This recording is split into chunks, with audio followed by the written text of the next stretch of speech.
Welcome to the Hang Time Podcast. Your host, Sekou Smith, here in Atlanta, getting ready for the playoff portion of the NBA restart in Orlando. Today's show, we are spending a little quality time with a good friend of mine, my main man, my brother Marc Spears, senior NBA writer for The Undefeated, who has been in the bubble from the start. He's been down there for quite some time, and he's going to be doing the whole thing, the entire duration of the NBA restart at Walt Disney World in Orlando. So steal a little bit of his time talking about what he's seen, kind of his experience so far in the bubble. As I mentioned, I'll be joining him and the rest of the media contingent and the teams at the end of this month. So it'll be interesting to not only get his perspective, but get some pointers maybe too about what I need to do to get myself prepared for it. But check out this conversation with NBA senior writer for The Undefeated, Marc Spears, right here on the Hang Time Podcast. My guy, Marc Spears, in the bubble. You've been there for so long. I forgot what you look like when you're not in the bubble. I'm still handsome. That ain't changed, bro. I'm still handsome. How has it been trying to exist in that space? A lot of it is mental. And I'm just talking about it from a personal standpoint because, I'm preparing you. Because word on the street is you coming here too, man. And I think before you come here, you need to use my notes and like what you do, because if you don't come mentally prepared and have the things that make you happy, you could go crazy. Yeah. And what I mean by that is like, there is not a restaurant right now. Like things seem to be improving every week. There's not a restaurant we could go to. There's not a bar we could go to. So once you leave the arena, once you leave the practices, it's like, okay, what do? I have been enjoying the gym, being able to go to a gym because that hasn't been the case in the Bay Area. But that's about it. I mean, we can only walk, but so far there's this restaurant that's like 50 yards away from my room that I see like players walking in and out of, but we can't go there. Oh, wow. Because there's just some limitations here, and it's certainly pro players here. So in my room, I got a wine fridge. I love wine. Right. Drink responsibly.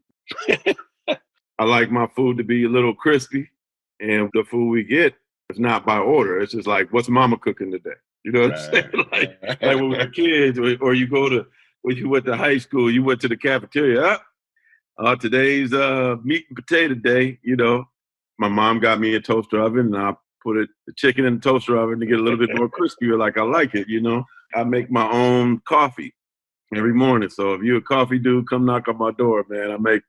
I grind my own beans, make my own coffee. The coffee here is okay, but I'm saying all this to say, like, I want it to feel as normal as possible, man. I could complain about the bar, I could complain about the coffee, but why don't I control it myself? So that isn't something, and you also have to have a routine, which, DeAndre Ayton has found out is, man, I get up in the morning, say, cool, you have to take your temperature.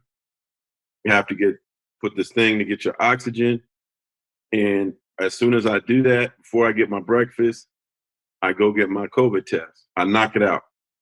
I get it out the way. I've seen like people going crazy before the days of like, man, I ain't take my COVID test yet, and they're about to close. Like, I just kind of keep a routine, and it's hot, and I ain't, being from the Bay, living by the water, I ain't used to all this hot. So I just got to, kind of do a lot of mental things. And like, I know this is a long answer, but like me, Chris Haynes, and Gary Washburn, and I'm taking you when you come, we went fishing. Like, we could go fishing for free. Right. So we just basically schedule every Sunday we're going to go fishing. Mm-hmm. Haynes don't fish. He just like sitting on the boat. So it's like little things.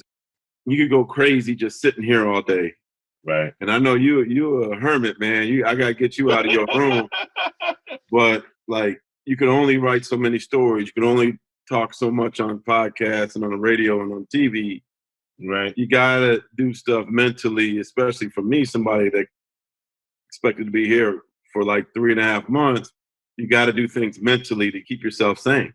That long grind is crazy. And you and some other media members and the two teams who are going to make it all the way to the end will have stayed for so long. But I mean, and that brings me to my question about the games. The seeding games have been much better, much more competitive, much more well played than I think some people expected them to be. The scores have been high. Defense hasn't been great. But just in your estimation, looking at the teams that have grinded their way to this point as we get closer to the end of the seeding games and head into the playoffs, what stood out to you in terms of the teams you've seen? I'm stunned at the Suns and how well they've played. That chase for 8 in the West has been everything we hoped it would be. But what stood out to you in terms of teams and players and how well they played, or who surprised you, who hasn't? What sticks out in your mind? I talked to Monty Williams. I just thought it was interesting to talk to him because it was like the Western Conference team that had the least expectations. Like, how do you get their mind right? How do you make them feel like they have a chance when it doesn't look like it? And he kind of just detailed to me just, how it's a business trip and you're in here, so might as well try to make it. And they know that the odds were against them, but there's no pressure. Let's try to see what we could do. And now here we are. They're 7-0. A lot of times I think as NBA journalists, you got to listen to your eyes. Mm-hmm. And my eyes were telling me like, man, like Phoenix is playing pretty good. Like I kept saying, and those are scrimmages. I'm like, it's just scrimmages. But they're playing pretty good. Yeah. And they won that first game. Then they beat the Clippers on that like game winner. And they started rolling. Their schedule got a little easier. They got to take advantage of some people being out, and you play who's in front of you. And now they're 7-0 with a legitimate shot at making it. Now they don't have the tiebreaker, right? So that's a concern with Memphis. But I mean, the way Memphis is playing, they could lose again. If Phoenix wins, I think they have a really good shot of being in that playing game. And then once you get there, you never know what happens. So the person I'm happiest for is Devin Booker. Yeah. Like, and this is your Michigan boy, man. Like, this dude can go. And our seats are like, say, cool. Like, when we first started covering the league in like the late 90s, early 2000s, when we used to be close and sitting at the scorer's table, that's how these seats are. They're great seats. Yeah. And I just been in awe just watching him play and his body control and how poised he is. And he's never in a rush, but he's really dangerous. So I've been enjoying watching him. Damian Lillard's been amazing. I talked to him before the game started, and he said, we got to win 5. And they're right on pace for that. Now they're in control of it. Just seeing their will and their fight, and even when they had a really tough loss against the Clippers, how they still put themselves in position to make the postseason. Those are the two teams right there that, I've really been impressed with so far.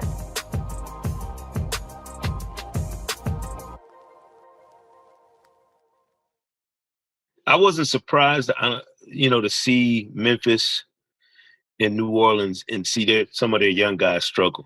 Lonzo Ball, hasn't played the way I'm sure he'd want to, or that, the Pelicans would want him to.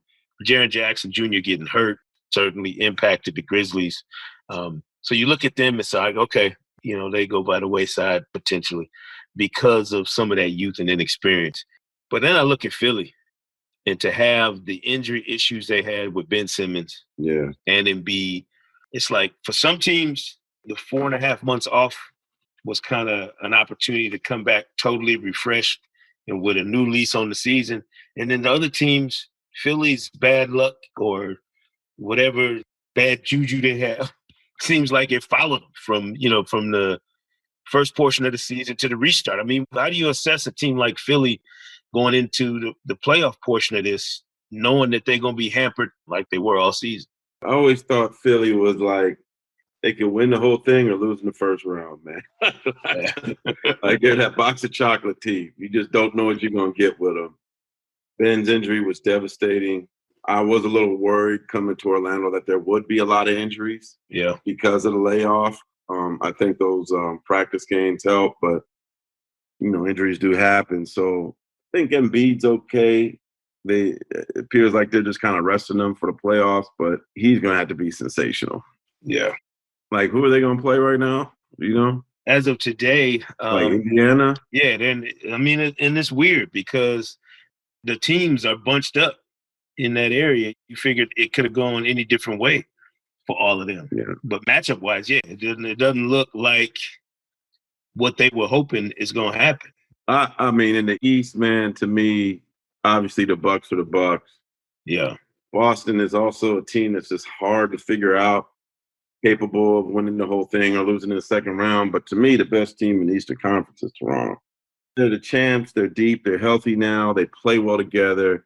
They kind of remind me of your Pistons from the early 2000s in the terms of they have a lot of good players, a lot of guys that could have a big night, but no like alpha dog guys. In a sense, I guess they're all like kind of like chip on their shoulder. Well, we're going to work together to win. And some days Van Vliet's going to be hot. Some days Pascal, who stepped up and become an all-star, is going to be hot. Sometimes it's going to be, Kyle, and then OG's been a surprise. Like Serge, like Gasol, they got so many guys that could do something for you. And all they care about is winning the game. They don't care about the touches. And they got a chip on their shoulder. I'm doing a diary with Van Vliet, man, and they certainly got a huge chip on their shoulder. And the one thing I also respect to the Raptors is nobody has had a constant social justice message collectively more than they have. Yeah. Like with every game, they're wearing something. Like they drove up with a Black Lives Matters bus. The Wayne Embry T-shirts were just outstanding. Yeah. Yeah. So they're just seem like every game they bring in that social justice flavor. And yeah. So respect to the Messiah and the Raptors for really being about that. The bubble has been enlightening for individual players. Just getting a chance to watch them. Obviously, Bol has been stunning to see a guy that size. We didn't get to see him before. But Michael Porter Jr. is a player that I know we've talked about in the past. I've been a fan of him. Yeah, I mean, just the seeding games at least exposed a lot of fans to just how much talent is out there. But you having the history that you do with the Nuggets franchise, knowing where they are, what they've put together on that roster in terms of moving forward, I was thinking, like, who has the best trajectory in terms of an up-and-coming team? And Phoenix certainly has put themselves in that conversation. But, man, Denver, with the youth and talent on that roster. Size, athleticism. Yeah, it's just ridiculous. And Jamal Murray hasn't been playing. Exactly. He's coming off of, that with the rest in his hamstring, whatever. What's your opinion of a team like Denver going forward, knowing what they have in terms of age and building blocks for the future? I kind of feel like they're still like 1 year away and they need a couple more Millsaps on the team, just kind of veteran guys to show these dudes how to be professionals. And not saying that they're not, but you just kind of need some old heads in there to kind of, hey, man, this is how we do things. And, to learn from and to get their heads right. And they're scary. I'm curious to see how they build because I thought they were really disappointing in the playoffs last year. Mm-hmm. Thought they had a prime opportunity to make it to the Western Conference Finals, and they blew it. And I didn't really get the sense that they were really upset about it. It was just like, yeah, we're proud of ourselves. No, man, like, so when Joker came back and he wasn't in the greatest of shape, I'm like, okay, are these dudes really, really serious about trying to build? He's in much better shape now. Yeah. No one's really talking about him because I don't think nobody really trusts him yet. Yeah. They're just so young. And I do think that, right, you better not take them for granted because there's some young dudes there that are no pressure on them, even with their high number. Yeah. And you know how it is in Denver, man. Like, they're just waiting for the disappointment. Like, think about it. They've never been to the NBA Finals. The last time they've been to the finals was at ABA. I'm trying to think of like a way that they're always good, but just not good enough. Yeah. It's like Charlie Brown, man. They go there to get to the fourth wall, they kick, and then Lucy moves it, and they fall on her butt. You look at the team, they got so much potential, and you wondering, like, do they stay the course long enough to ride it out? Because you're not even playing with Gary Harris and Will Barton right now. And now that you're getting MP some confidence, you're getting Bo some confidence. Right. They have a guard, Sekou. I can't even remember the dude's name right now. PJ, I think. Yeah, from South Carolina. Yeah, he nice. Yes. And so now they gave him confidence. Mm-hmm. He looked like a dude that used to be a scorer that they converted into a point guard. like, all right, man, we got to show you how to play point guard now. Right. Here's how to throw the ball into the post. Like the way he throws the ball to the post is like real polite. You know what I mean? Like he just came from a basketball camp. Just real, But what they're doing with this kid, I didn't know who he was, but now he's confident. These other dudes come back, they could play him, and he's not going to be scared. So, Bobo, PJ, MP, you got them dudes coming off your bench. Denver is a scary, scary team right now.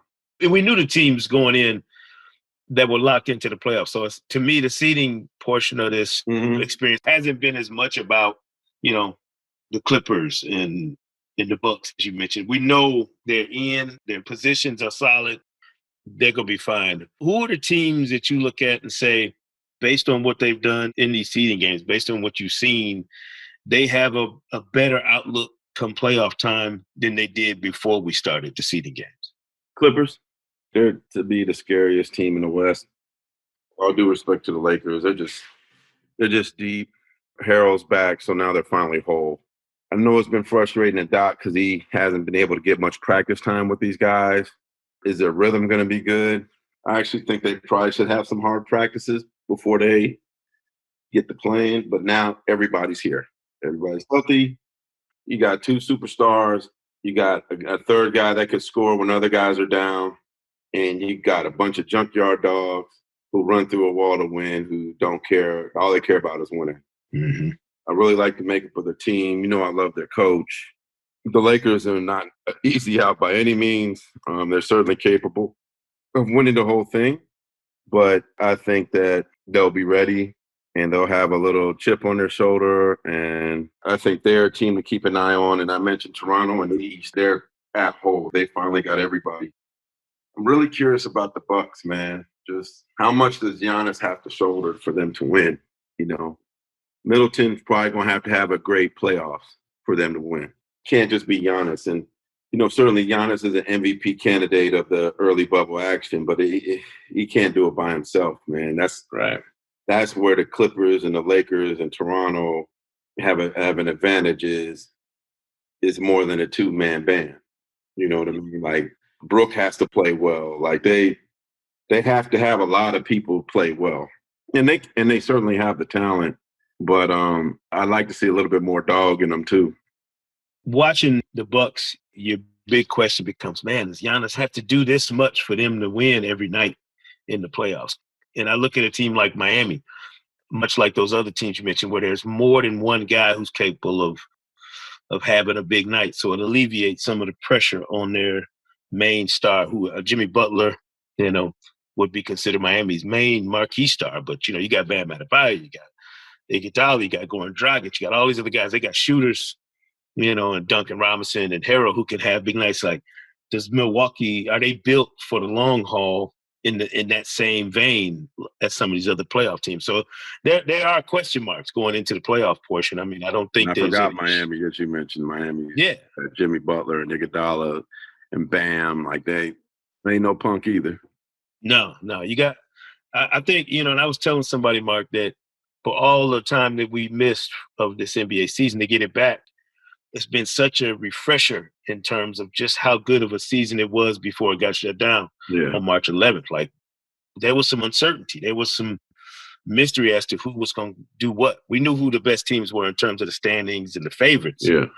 But this has been a really good reminder. Indiana, TJ Warren playing like a maniac. I mean, this has been a really good reminder of just how much talent is out there and the unprecedented nature of the bubble and how you have everybody in one spot. I know it's had to be intriguing for you covering the league as long as you have, to see it all kind of coalesce in this one space. It must be interesting. Yeah. I'm looking forward to getting down there and seeing it. I wrote a story today on Dr. Leroy Sims. There's a black man that's in charge of this whole thing, in charge of the whole bubble. And he was just kind of running through to me the stress that he's under and how he can't touchdown dance right now, despite the fact that there is no positive test. There's still a long way to go. And if they could get through this, it's historical. It's amazing what the NBA has been able to do. And it's been like, you're going to feel honored when you get here to be a part of it. Yeah. To say that you actually lived in the bubble. It's weird. It's weird, man. I ain't gonna lie. It's strange. But I feel safe, man. I like Stefano Fasaro. He covers MLS for ESPN. He left this morning because the MLS cup thing is over. Right. And so we text back and forth, and he's like, "Man, you be safe." And I'm like, "Nah, you be safe. You going back to Texas? He's going back to Dallas." So I kind of feel like when I watch the news, it's scary, man. Just how people aren't taking it serious, how people aren't wearing masks. You have to wear a mask here. I got yelled at because I forgot to put my mask on going onto the bus to the game. Mm-hmm. Sir, I had to run to my room real quick, get my mask, and come back before the bus left. They're not playing here. It ain't for no negotiation. It ain't no constitutional rights. Yeah. And I hope that by the time I get out of here, either America's a lot safer or they got a vaccine, because I'm actually scared to leave. Yeah. I heard one team executive who had some health issues, was begging to go because he knew it was safer here. It's gonna be interesting, man. I'm looking forward to getting down there and getting on the boat with you and G Wash and Chris, so we can. I haven't been fishing since I was 9, so I'm gonna see what my skills look like. But I appreciate your time, and I know you hustling, doing your thing. So don't forget the book. Oh, no doubt. The book with Spencer Haywood that you and G Wash did, and we're gonna talk to him, closer to the release date of the book, man. But I know that was a labor of love for you guys. It's fantastic. I read it cover to cover already. You did? Oh yeah, I got an advanced copy, dude. You listen. You read it? What do you think, man? It was awesome for me. My connections with my wife being from Mississippi and me going to college there. So some of the references in there were very interesting to read, just the historical context. Or about him eating roadkill. Yeah, knowing everybody's roots. If you Mr. Booty Face, you remember Mr. Booty Face?